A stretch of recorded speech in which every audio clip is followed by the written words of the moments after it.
சின்ன மருமகள் சீரியலோட upcoming episode என்னென்னு பார்க்கலாம். இங்கே சேது, ஈஸ்வரி, சாவித்திரின்னு இவங்க பேச்சை கேட்டுக்கிட்டு வேற வழி இல்லாமல் இங்கே தமிழ்செல்வி தங்கி இருக்கிற அந்த வீட்டுக்கு போகிறாரு.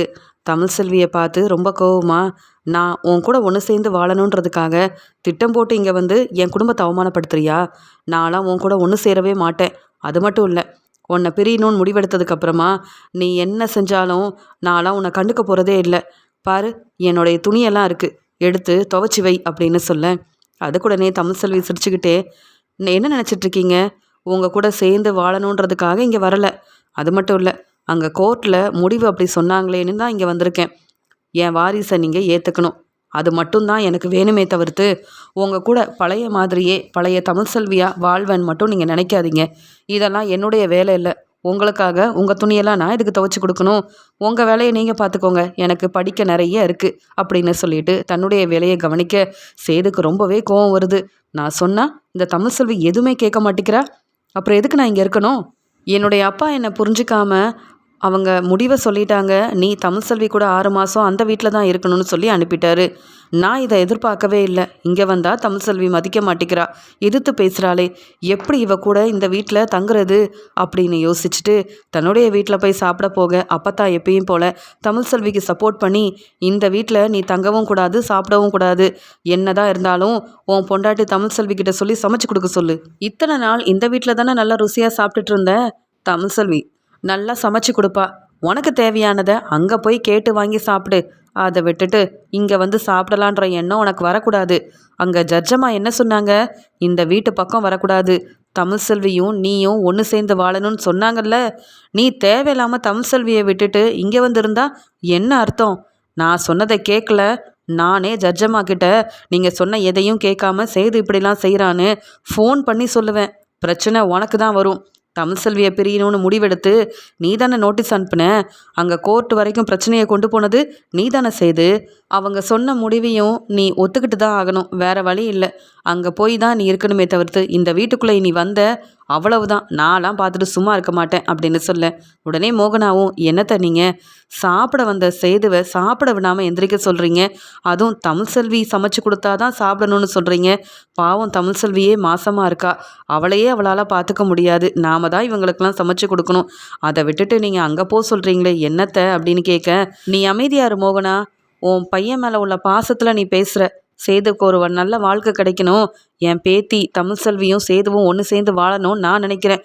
இப்படியே இந்த வீட்டில் வந்து ருசியான சாப்பாடை சாப்பிட்டுட்டு இங்கேயே வந்து தன்னுடைய ரூமில் இவன் வாழ ஆரம்பிச்சிட்டா அப்புறம் தமிழ்செல்வியோட நிலைமை என்ன ஆகுறது? தமிழ்செல்வி எதுக்காக இங்கே வந்தாலும் அது நடக்காது. அதனால தான் நீ பொறுமையாரு, நான் பேசிக்கிறேன்னு சொல்லி கிளம்பு செய்து. இந்த வீட்டு பக்கம் இனி வரக்கூடாது. உனக்கு என்ன வேணுமோ தமிழ்செல்வி கிட்ட கேட்டுக்கன்னு சொல்ல, அப்பத்தா தமிழ்செல்வி கிட்ட என் துணியை துவைச்சு கொடுன்னு சொல்கிறேன், அதை கூட முடியாதுன்னு எதிர்த்து பேசுகிறா. அவளுக்கு படிப்பு தான் முக்கியமா? நான் என்ன பேசினாலும் அதை கண்டுக்க மாட்டாளாம், கேட்க மாட்டாளாம். அப்புறம் அவள் கூட நான் எதுக்கு அந்த வீட்டில் வாழணும்? எல்லாரும் சொல்கிறீங்கன்னு நானும் அங்கே போனேன், ஆனால் என்னை ரொம்ப எதிர்த்து பேசி அவமானப்படுத்துகிறா தமிழ்செல்வி. எப்படி அப்பத்தா அவள் பேச்சை கேட்டுக்கிட்டு பொறுமையாக பொறுத்து போக முடியும்? அது மட்டும் இல்லை, அந்த செல்லப்பாண்டி செஞ்ச எதையும் நான் மறக்கலை. தமிழ்செல்வி பொய் சொல்லி ஏமாத்துனதையும் நான் மறக்கவே இல்லை. போனா போதுன்னு நீங்கள் எல்லாரும் சொன்னீங்கன்னு தான் அங்கே போனேன். ஆனால் அவள் பேசுகிறதெல்லாம் என்னால் கேட்டுட்டு இருக்க முடியல அப்படின்னு சொல்லும்போது, அப்படி தான் தமிழ்செல்வி பேசுவா. நீ மட்டும் என்ன, உன் வாரிசை ஏற்றுக்க மாட்டேன்னு தமிழ்செல்வி அவமானப்படுத்தினல, அந்த பேச்சு பேசுனியே, அப்போ தமிழ்செல்விக்கு உன் மேலே கோவம் இருக்காதா? நீ சொன்ன உடனே உனக்கு வேலையெல்லாம் செஞ்சு கொடுத்துருவாளா? தமிழ்செல்வி மாசமாக இருக்கா, நீ பக்கத்தில் இருந்து பார்த்துக்கிறத விட்டுட்டு ருசியாக சாப்பிட்டா போதும்னு இங்கே வந்து உக்காந்துட்ருக்க. கிளம்பு, நீ என்ன சொன்னாலும் நான் கேட்க மாட்டேன். எனக்கு உன் வாழ்க்கை முக்கியம். அதை விட இங்கே கோர்ட்டில் சொல்லியிருக்காங்கல்ல முடிவு, அது ரொம்ப முக்கியம். அதை நீ கண்டிப்பாக கேட்டு தான் ஆகணும் அப்படின்னு செய்துக்கிட்ட சொல்ல, செய்த உடனே கோவமாக அங்கேருந்து கிளம்பி போகிறாரு. உடனே மலரு, என்ன பார்த்தா பொறுமையாக பேசியிருக்கலாமே, சேது மாமா பாவம் சாப்பிடணும்னு வந்தார், இப்படி எந்திரிக்க வச்சிட்டிங்களேன்னு கேட்கும்போது, இப்போ சாப்பாடு முக்கியம்னு நினச்சா சேது இங்கேயே இருந்துருவான். அப்புறம் தமிழ்செல்வியோட அருமை பெருமை சேதுவுக்கு தெரியாது.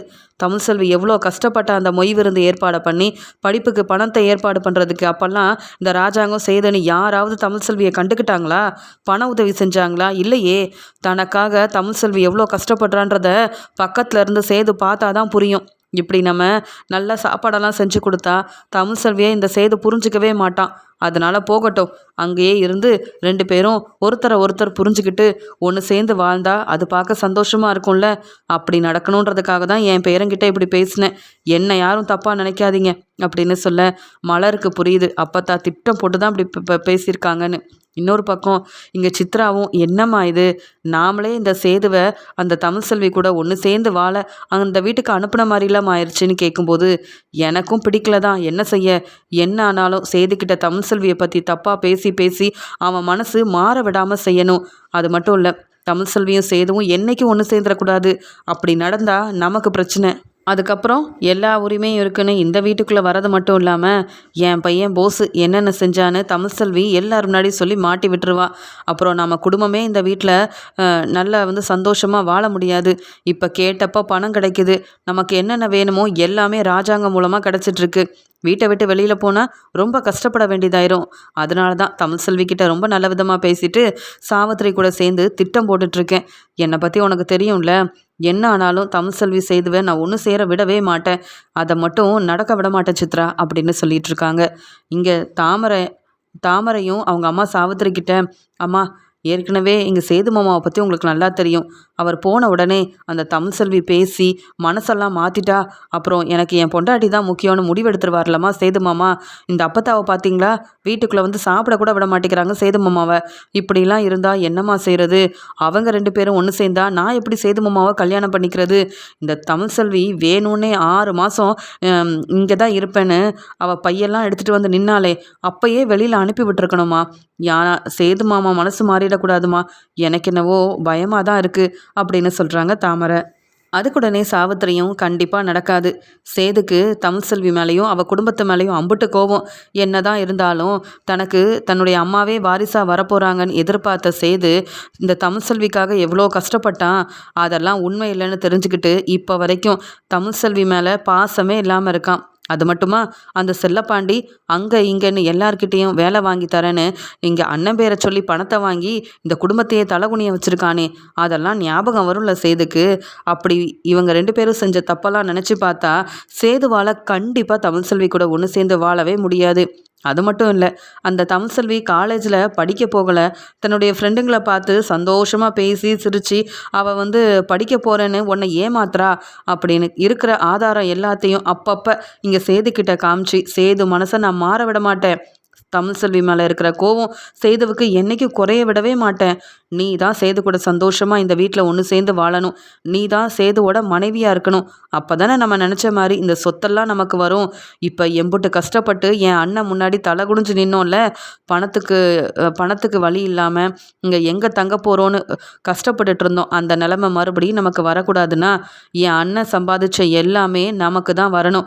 அதுக்காக நான் என்ன வேணாலும் செய்வேன் தாமரை, கவலைப்படாத. அதுக்கு தானே எம்பிட்டு செலவானாலும் பரவாயில்லன்னு தமிழ்செல்வி எங்கே போகிறா, யார்கிட்ட பேசுகிறா, என்ன செய்கிறான்னு ஒவ்வொன்றையும் கவனிக்கிறதுக்கு அங்கே ஆளெல்லாம் ஏற்பாடு பண்ணி வச்சுருக்கேன். என்னை பற்றி நீ சாதாரணமாக நினச்சிட்டல. அப்படியே சேது மனசு மாறினாலும் இந்த தமிழ்செல்வி சுமக்கிறது உன்னுடைய வாரிசே இல்லை அப்படின்னு பிரச்சனையை பெருசாக்குவேன்.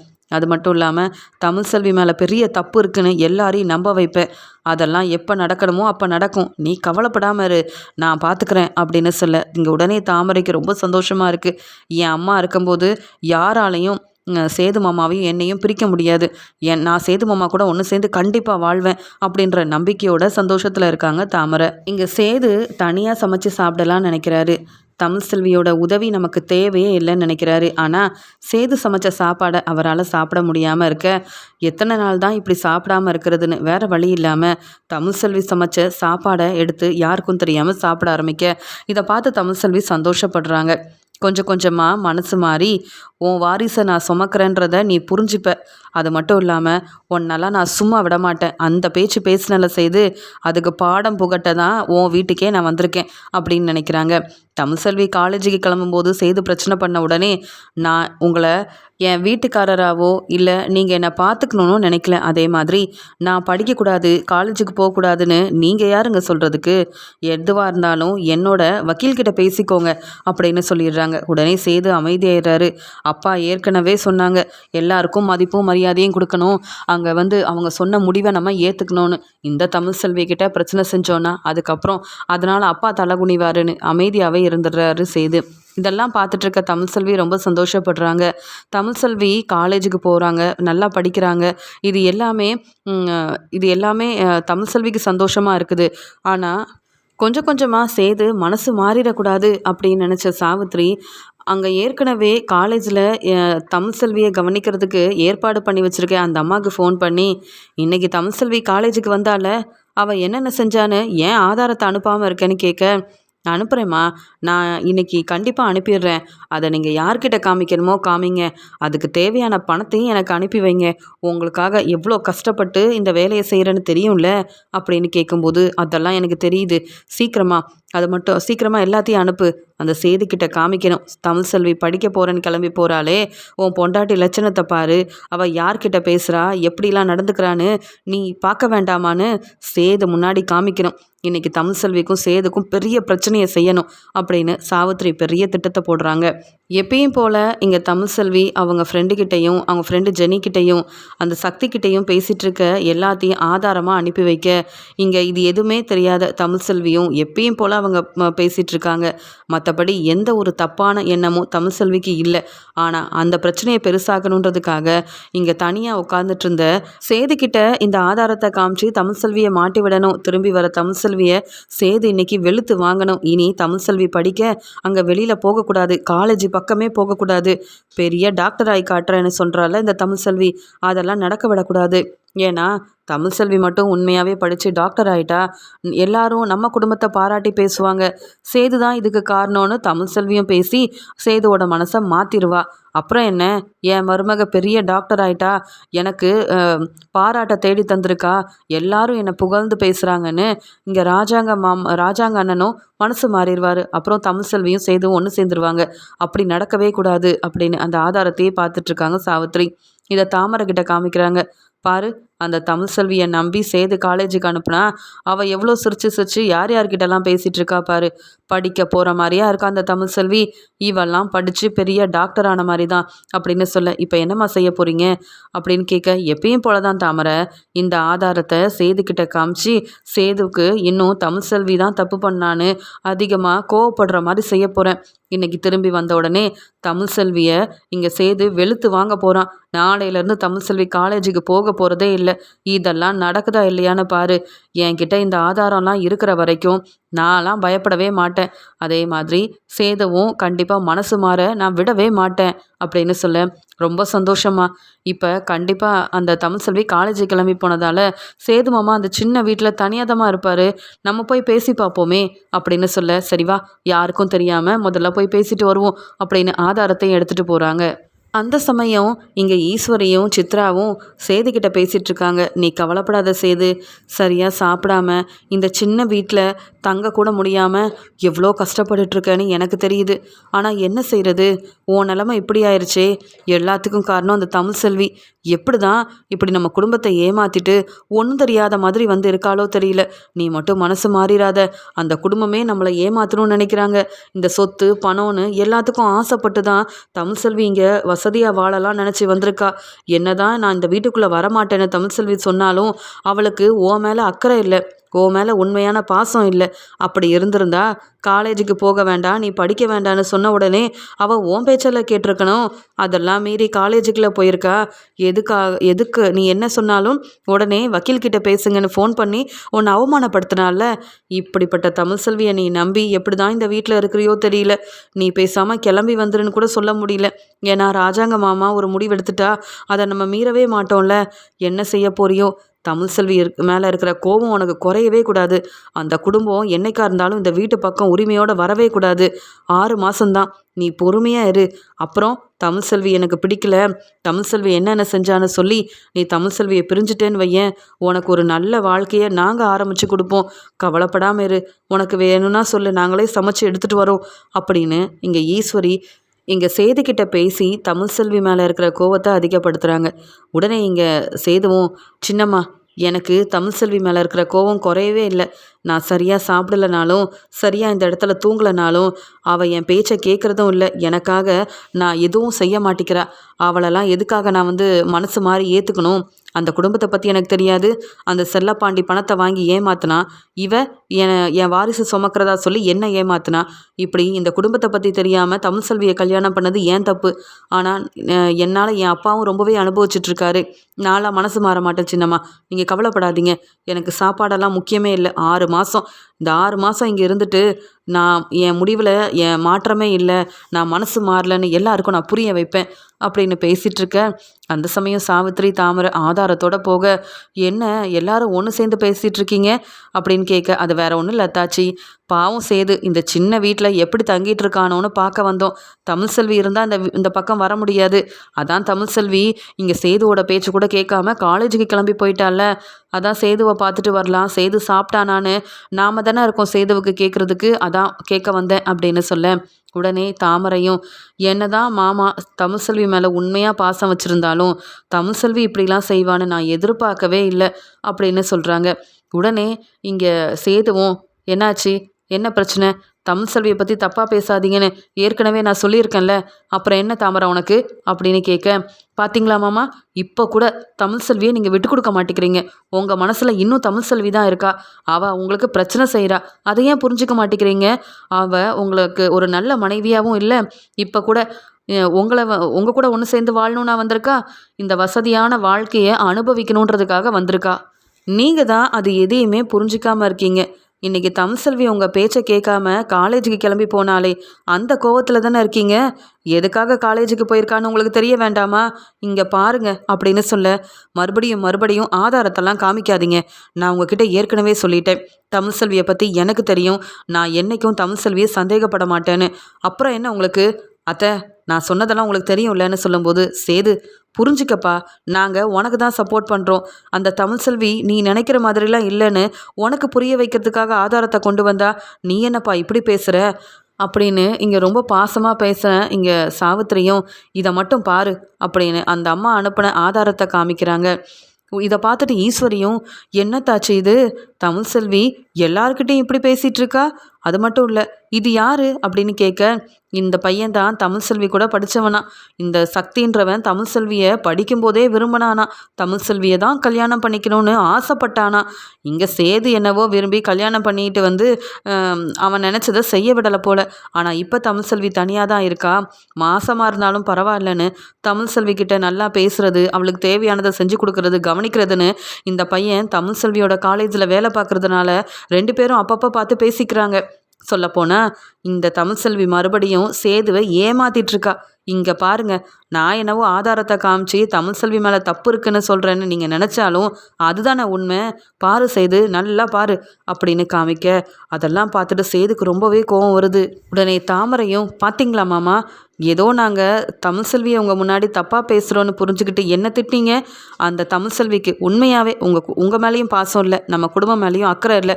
அப்படி அக்கறையோடு இருந்திருந்தா யார்கிட்ட எப்படி பேசணும்னு அந்த தமிழ்செல்விக்கு தெரியாது. இவள் மாசமாக வேற இருக்கா, இதில் உங்கள் வாரிசை தான் சுமந்துட்டுருக்கேன், இந்த வீட்டோட வாரிசை தான் சுமந்துட்டுருக்கேன்னு ஒவ்வொரு நாளும் சொல்லி எல்லாரும் முன்னாடி நடித்து ஏமாத்திட்டுருக்கா. ஆனால் காலேஜுக்கு போனால் மட்டும் அவள் எல்லார்கிட்டையும் சந்தோஷமாக பேசுகிறது, சிரித்து பேசுகிறதுன்னு அவள் விருப்பத்துக்கு வாழ்ந்துட்டுருக்கா. அப்படிப்பட்ட தமிழ்செல்வி கூட அவ சொன்னாலேன்னு நீங்கள் இங்கே வாழ்ந்துட்டுருக்கீங்க. எதுக்கு மாமா இதெல்லாம்? தமிழ்செல்வியை நீங்கள் கண்டிப்பாக அவமானப்படுத்தி இங்கேருந்து அனுப்பணும். அவள் உங்கள் கூட ஒன்று சேர்ந்து வாழணுன்ற எண்ணத்தோட மறுபடியும் இந்த வீட்டு பக்கமே வரக்கூடாது. அப்படி ஏதாவது செய்வீங்கன்னு பார்த்தா தமிழ்செல்வி முன்னாடி தலை குனிஞ்சு நிற்கிறீங்க, அவள் உங்களை எதிர்த்து பேசிட்டு போனால் அவமானப்பட்டு நிற்கிறீங்க அப்படின்னு சேது கோவப்படுற மாதிரியே பேசிகிட்டு இருக்க. இதை உடனே பார்த்துட்டு ஈஸ்வரியும், பரவாயில்ல சாவித்திரி, தமிழ்செல்வி என்ன செய்கிறான்ற வரைக்கும் நீ கண்டுபிடிச்சி ஆதாரத்தோட கொண்டு காமிக்கிறியே, இந்த தமிழ்செல்வி இப்படிலாம் இருப்பான்னு நான் நினச்சி பார்க்கல. பாவம் சேது. இதெல்லாம் பார்த்துட்டு என்னாலேயே தாங்கிக்க முடியலையே சாவித்ரி. இங்கே சேதுவால் எப்படி தாங்கிக்க முடியும்? சேது, ஓ வாழ்க்கையில் தமிழ்செல்வி இப்படிலாம் செய்வான்னு நான் எதிர்பார்க்கலப்பா. என்னவோ நீங்கள் புரிஞ்சு நடந்துக்கிட்டா சரி. இனி அந்த தமிழ்செல்வி கூட ஒன்று சேர்ந்து வாழணுன்ற எண்ணம் மட்டும் உனக்கு வரக்கூடாது. உன் அப்பா ராஜாங்கம் சொன்னால் கூட நீ மனசு மாறிடாத. 6 மாதம் அமைதியாரு, பார்த்துக்கலான்னு சொல்ல, இல்லை சின்னம்மா, இன்னைக்கு வரட்டும். ஒன்று தமிழ்செல்வி இந்த வீட்டில் இருந்தால் படிக்க வெளியில் போகக்கூடாது, அவள் காலேஜுக்கே போகக்கூடாது. அவள் காலேஜுக்கு போனால் இந்த வீட்டில் அவள் இருக்கக்கூடாது. என் பேச்சை மீறி அவள் காலேஜுக்கு போனால இன்னைக்கு, இந்த ஆதாரத்தெல்லாம் பார்த்துட்டு அவளை சும்மா விட்டுருவேனா? காலேஜுக்கு படிக்கவா போறா?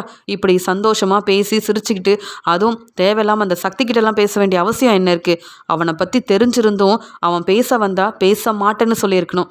இவ தான் சந்தோஷமாக பேசுகிறாளே, அப்புறம் நான் எதுக்கு அப்படின்னு சொல்லிட்டு, நான் பார்த்துக்கிறேன், நீங்கள் கிளம்புங்க அப்படின்னு இங்கே சேதுவை கோவப்படுத்துறதுக்காக ஆதாரத்தை காமிக்கிறது, சேதுவோட மனசு மாறிடக்கூடாதுன்னு தமிழ்செல்வியை பற்றி தப்பாக பேசுகிறதுன்னு, இப்படி தமிழ்செல்வியும் சேதுவும் தங்கியிருக்கிற அந்த சின்ன வீட்டுக்கு போயிட்டு தாமரை, ஈஸ்வரி, சாவித்திரி, சித்ரான்னு எல்லாரும் பேசுகிற எல்லாத்தையுமே வெளியில் நின்று இங்கே மோகனா கேட்டுட்டு பேரதிர்ச்சி அடைகிறாங்க. என் பையன் சேதுவும் தமிழ்செல்வியும் ஒன்று சேர்ந்து வாழணும்னு நாங்கள் ஆசைப்படுறோம். ஆனால் சந்தோஷமாக தமிழ்செல்வியை சேதுவே ஏற்றுக்கிட்டாலும் இவங்க எல்லாரும் சேர்ந்து வாழ விடமாட்டாங்க போல. தமிழ்செல்வி இல்லைன்ன உடனே இந்த சாவித்திரியும் ஈஸ்வரியும் திட்டம் போட்டு வந்து சேது மனசை மாற்றுறதுக்கு இப்படியெல்லாம் பேசிகிட்டு இருக்காங்களே. ஆதாரத்தை காமிக்கிறாளா சாவித்திரி? இன்னைக்கு இருக்குது, வெளியில் வரட்டும், நான் பேசிக்கிறேன். இனி சேது பக்கமே இவங்க போகக்கூடாது. தமிழ்செல்வியை பற்றி என்றைக்கும் தப்பாக பேசவே கூடாது. அப்படி சரியான பாடம் புகட்டினாதான் இவங்களுக்கெல்லாம் புரிய வரும். இத்தனை நாள் நான் பொறுமையாக இருந்தது போதும். தமிழ்செல்வி வாழ்க்கைக்காக இனியும் நான் அமைதியாக இருந்தால் சரிப்பட்டு வராது. இந்த சாவித்திரி யாரையோ ஏற்பாடு பண்ணி அங்கே தமிழ்செல்வி என்ன செய்கிறா, யார்கிட்ட பேசுகிறான்னு ஆதாரத்தை கொண்டு வந்து காமிக்கிறானா, திட்டம் போட்டு தான் இவன் சேது தமிழ்செல்வியை பிரிக்கணும்னு நினச்சிட்டு இருக்காங்க. இனி இப்படி நடக்கவே கூடாது அப்படின்னு மோகனாக்கு தெரிய வந்த உடனே மோகனா காத்துட்ருக்காங்க. ஈஸ்வரியும் இந்த சாவித்திரி தாமரைன்னு வெளியில் வரட்டும் இன்னைக்கு இருக்குது அப்படின்னு. எல்லாரும் சேதுக்கிட்ட பேசிட்டு சிரிச்சுக்கிட்டே வெளியில் வராங்க. உடனே மோகனா, நில்லு சாவித்திரி, என்ன செஞ்சிட்ருக்க நீ அப்படின்னு கேட்க, என்ன மதுரை நான் என்ன செஞ்சேன்னு கேட்க, நீ யார் முதல்ல தமிழ்செல்வியை பற்றி தப்பாக பேசுகிறதுக்கும் ஆதாரத்தை காமிக்கிறதுக்கும்? தமிழ்செல்வியோட மாமியார் நான். தமிழ்செல்வி மேலே அம்புட்டு நம்பிக்கை எனக்கு இருக்குது. அவள் காலேஜுக்கு போய் படித்து முன்னேறணுன்றது எங்கள் ஆசையும் தான். நீ என்னவோ தப்பால் சேதுக்கிட்ட தமிழ்செல்வியை பற்றி சொல்லி கொடுத்துட்ருக்க. ஆதாரத்தை காமிக்கிறேன்னா நீ யார் அங்கே ஏற்பாடு பண்ணி வச்சுருக்க? உண்மையை சொல்கிறியா இல்லையான்னு கேட்க, மதுரை என்ன பேசுகிறீங்க? நான் எதுவும் தப்பாக பேசலை, உண்மையை தான் நான் சொல்லிகிட்டு இருக்கேன். வேணும்னா நீங்களும் இந்த ஆதாரத்தை பாருங்கன்னு சொன்ன உடனே சாவித்திரியை பலார்னு வெளுத்து வாங்குறாங்க மோகனா. யார்கிட்ட என்ன ஆதாரத்தை காமிச்சு மனசை மாற்ற நினைக்கிற? இதை சேது நம்பலாம், நான் நம்ப மாட்டேன்.